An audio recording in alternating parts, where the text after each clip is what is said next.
بسم اللہ الرحمن الرحیم۔ السلام علیکم۔ انشاءاللہ آج کی ویڈیو میں آپ کے سامنے 9ویں جماعت کی اردو کی نئی کتاب جو کہ Punjab curriculum and text book board نے حال ہی میں شائع کی ہے، اس کے 9ویں سبق یعنی ابتدائی حساب کے مشقی سوالات کے نہایت آسان جوابات فراہم کروں گا۔ اگر آپ میری سابقہ ویڈیوز جو میں نے اس کتاب کے بارے میں بنائی ہیں دیکھنا چاہتے ہیں مکمل طور پر، تو اس ویڈیو کی ڈسکرپشن میں موجود پہلی لنک کو وزٹ کریں، اور اگر آپ صرف سوالات و جوابات کی ویڈیوز دیکھنا چاہتے ہیں سابقہ اسباق کے، تو اس ویڈیو کی ڈسکرپشن میں موجود دوسری لنک کو وزٹ کریں۔ تو آئیے ویڈیو شروع کرتے ہیں۔ سوال الف، مصنف کے مطابق جمع کے قاعدے پر عمل کرنا آسان کیوں نہیں ہے؟ جواب: مصنف کے مطابق جمع کے قاعدے پر عمل کرنا آسان اس لیے نہیں ہے کیونکہ سب کچھ خرچ ہو جاتا ہے، خاص طور پر مہنگائی کے دنوں میں کچھ جمع نہیں ہو پاتا۔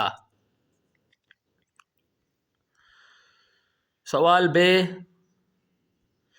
ب ہے، تقسیم کرنے کا طریقہ کب آسان ہوتا ہے؟ جواب: تقسیم کرنے کا طریقہ اس وقت آسان ہوتا ہے جب حقوق اپنے پاس رکھے جائیں اور فرائض دوسروں میں بانٹ دیے جائیں، روپیہ پیسہ اپنی جیب میں ڈالا جائے اور قناعت کی تلقین دوسروں کو کی جائے۔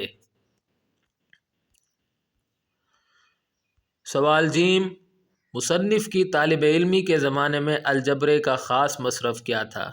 جواب: مصنف کی طالب علمی کے زمانے میں الجبرے کا کوئی خاص مصرف نہ تھا، اس سے صرف اسکولوں کے طلباء کو فیل کرنے کا کام لیا جاتا تھا۔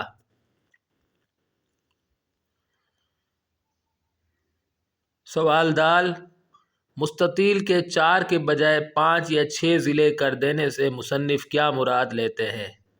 جواب: مصنف ہر چیز کی طرح جیومیٹری میں بھی تبدیلی چاہتے ہیں۔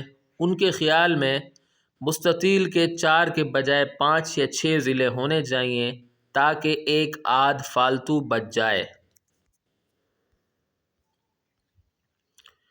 سوال ہے، مصنف کے نزدیک خط کی کتنی قسمیں ہیں اور کون کون سی ہیں؟ جواب: مصنف کے نزدیک خط کی 7 قسمیں ہیں، وہ یہ ہیں: خط مستقیم، خط منحنی، خط تقدیر، خط بیئرنگ، خط شکستہ، خط استوا اور متوازی خطوط۔